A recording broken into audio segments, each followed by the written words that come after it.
มูลนิธิ VR One Team បានបញ្ចប់យុទ្ធនាការ$10000ដើម្បីកុមារកម្ពុជាដោយជោគជ័យក្រោយគីកូបានថវិកាតាមផែនការសម្រាប់បរិច្ចាគដល់មន្ទីរពេទ្យកុមារចំនួន2គឺមន្ទីរពេទ្យគុណធបុប្ផានិងមន្ទីរពេទ្យកុមារអង្គរហើយថ្នាក់ដឹកនាំមូលនិធិបានដាក់ទិសដៅកាន់តែធំបន្ថែមទៀតសម្រាប់ឆ្នាំថ្មីដោយរំពឹងគីកូបានថវិកាទ្វេដងដើម្បីរួមចំណែកជួយដល់កុមារកម្ពុជានេះបើតាមការលើកឡើងរបស់លោកកៅសៀងលីប្រធានមូលនិធិ VR One Team ក្រោយបញ្ចប់ការប្រកួតកីឡាបាល់ទាត់មិត្តភាពសប្បុរសធម៌ក្នុងយុទ្ធនាការ$10000ដើម្បីស្នាមញញឹមនិងក្តីសង្ឃឹមកុមាររវាងក្រុមបាល់ទាត់ VR One Team និងក្រុមការីគ្រប់រដូវកាលពីល្ងាចថ្ងៃទី24ខែមិថុនាឆ្នាំ2026កន្លងទៅនៅកីឡដ្ឋាន ISI Park លោកថានេះគឺជាលើកទី2ហើយដែលមូលនិធិ VR One Team បានរៀបចំព្រឹត្តិការណ៍បាល់ទាត់សប្បុរសធម៌នេះឡើងហើយលោកពិតជារីករាយដែលបានសម្រេចគោលដៅ$10000ក្រោយការចូលរួមយ៉ាងផុសផុលពីសប្បុរសជនលោកសង្ឃឹមថាឆ្នាំ2027ព្រឹត្តិការណ៍នេះនឹងត្រឡប់មកវិញជាមួយការគាំទ្រកាន់តែច្រើនគ្រាដែលលោកនឹងព្យាយាមគីងកោឲ្យបានថវិកា$20000សម្រាប់រួមចំណែកជួយជ្រោមជ្រែងដល់មន្ទីរពេទ្យកុមារទាំងពីរក្នុងការព្យាបាលកុមារកម្ពុជាដែលធនធានបន្តវេនដ៏សំខាន់សម្រាប់សង្គមជាតិ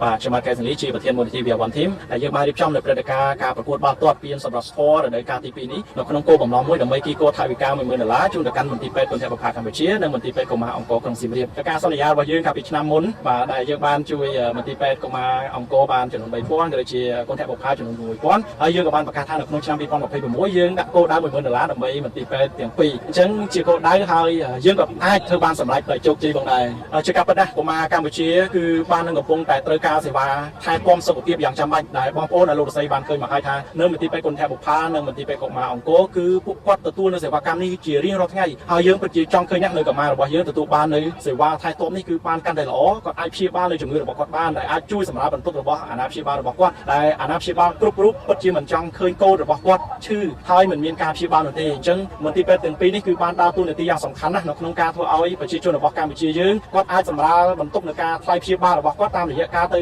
ព្យាបាលនៅមន្ទីរពេទ្យទាំងពីរដូច្នេះកុមារគឺជាតំពាំងស្នងរស័យកុមារគឺជាយុវជនបន្តវេននៅថ្ងៃអនាគតអញ្ចឹងទេយើងគ្រប់គ្នាចាំបាច់នៅក្នុងការជួយជ្រោមជ្រែងឲ្យមន្ទីរពេទ្យទាំងពីរនេះដំណើរការទៅមុខយ៉ាងរលូនទាំងបុគ្គលិកពេទ្យក៏ដូចជាបុគ្គលិកមិនមែនពេទ្យនិងសម្ភារៈបរិក្ខារទាំងអស់អាចបំពេញនៅតម្រូវការក៏ដូចជាការព្យាបាលទៅកាន់កុមាររបស់យើងបានទាន់ពេលវេលាបានអាចធ្វើបាន$10000នៅក្នុងឆ្នាំនេះហើយឆ្នាំក្រោយគឺជារហូតដល់ទៅ20000អញ្ចឹងវាជាគោលដៅថ្មីហើយពួកយើងនៅក្នុងមូលនិធិ VR One Team នឹងព្យាយាមខិតខំប្រឹងប្រែងថាគោលដៅនេះរួមជាមួយនឹងបងពាក់មីផងដែរយើងនឹងជួយឲ្យគ្រប់បាទអញ្ចឹងសង្ឃឹមថាលោកលោកស្រីសប្បុរសជនទាំងអស់មេត្តាអញ្ជើញចូលរួមជាមួយនឹងមូលនិធិរបស់យើងដើម្បីកុមារទាំងអស់បាទអញ្ចឹងខ្ញុំជឿជាក់ថានៅក្នុងឆ្នាំ2027យើងពិតជាអាចសម្រេចគោលដៅចំនួន$20000ដើម្បីកុមារទាំងពីរផងដែរបាទជារឿងដែលសំខាន់សម្រាប់ប្រជាជនកម្ពុជាគឺសុខភាពមួយជីវិតមួយសូមបងប្អូនចូលរួមលេងកីឡាទាំងអស់គ្នាបាទមិនថាកីឡាបាល់ទាត់បាល់ទះហែលទឹកបាទជិះកង់ឬក៏ជីមនោះទេបងប្អូនត្រូវតែចូលរួមលេងកីឡាពីព្រោះថាការលេងកីឡាធ្វើឲ្យយើងសុខភាពល្អកាលណាសុខភាពល្អយើងពិតជាធ្វើឲ្យសុខភាពយើងនេះយើងគេហៅថាយើងមិនរវល់ទៅព្យាបាលទៅឈឺ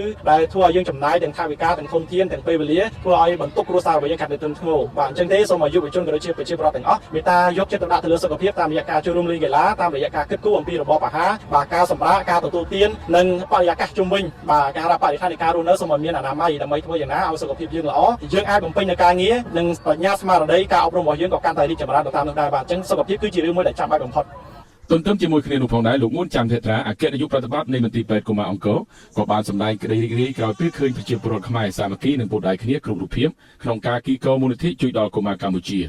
ាលោករំពឹងថាព្រឹត្តិការណ៍សប្បុរសធម៌របស់មូលនិធិ VR One Team ឆ្នាំក្រោយនឹងទទួលបានជោគជ័យហើយមានការចូលរួមពីសប្បុរសជនកាន់តែច្រើនដើម្បីរួមចំណែកលើកកម្ពស់សុខភាពកុមារកម្ពុជាកាន់តែល្អប្រសើរពិតជារីករាយមែនទែនដែលខ្ញុំបានចូលរួមផ្ទាល់សម្រាប់កម្មវិធីព្រឹត្តិការណ៍ប្រកួតបាល់ទាត់ VR One Team ថ្ងៃនេះបាទគឺជាកម្មវិធីដ៏ល្អដែលបានចូលរួមក្នុងការងារសង្គមបាទយើងនឹងស្ដាប់ឲ្យការអប់រំសុខភាពហើយនិងបរិស្ថានគឺជាការងារមួយដ៏សំខាន់សម្រាប់អនាគតរបស់កម្មវិធីយើងទៅមុខហើយការចូលរួមហើយពីបងប្អូនកីឡាករទាំងអស់ហើយពីក្រុមហ៊ុន sponsor ទាំងអស់ប្រជាជនយើងដែលបានប្រមូលជាសប្បុរសជនជួយថវិកាជួយដល់មន្ទីរពេទ្យកុមារអង្គរថ្ងៃនេះហើយក៏ដូចជាមន្ទីរពេទ្យគុណធបុប្ផាគឺពិតជា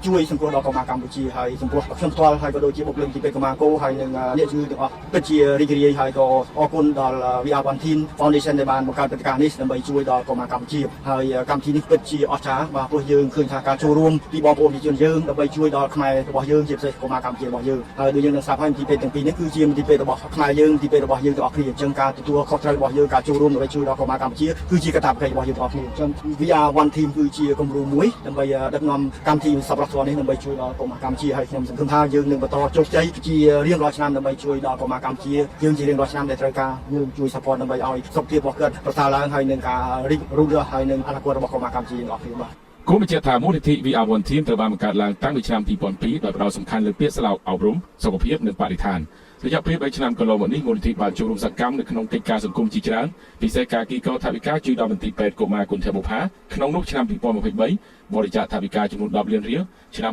2024បរិច្ចាគថវិកាចំនួន12លានរៀលនិងឆ្នាំ2025បរិច្ចាគថវិកា24លានរៀលព្រមទាំងបរិច្ចាគថវិកា12លានរៀលទៀតដល់មន្ទីរពេទ្យកុមារអង្គរដោយឡែកក្នុងយុទ្ធនាការ$10000ដើម្បីកុមារកម្ពុជានេះ VR1 Team បានសម្រេចគោលដៅនេះដោយបានបរិច្ចាគថវិកាចំនួន20លានរៀលដល់មន្ទីរពេទ្យកុមារអង្គរក្រោយបញ្ចប់ការប្រកួតមិត្តភាពសប្បុរសធម៌រវាងក្រុម VR1 Team និងក្រុមការីគ្រប់រដូវនិងថវិកា20លានរៀលទៀតត្រូវបានថ្នាក់ដឹកនាំមូលនិធិនាំយកទៅប្រគល់ជូនមូលនិធិមន្ទីរពេទ្យគុណធបុផានៅព្រឹកថ្ងៃទី25ខែមិថុនាឆ្នាំ2026នេះ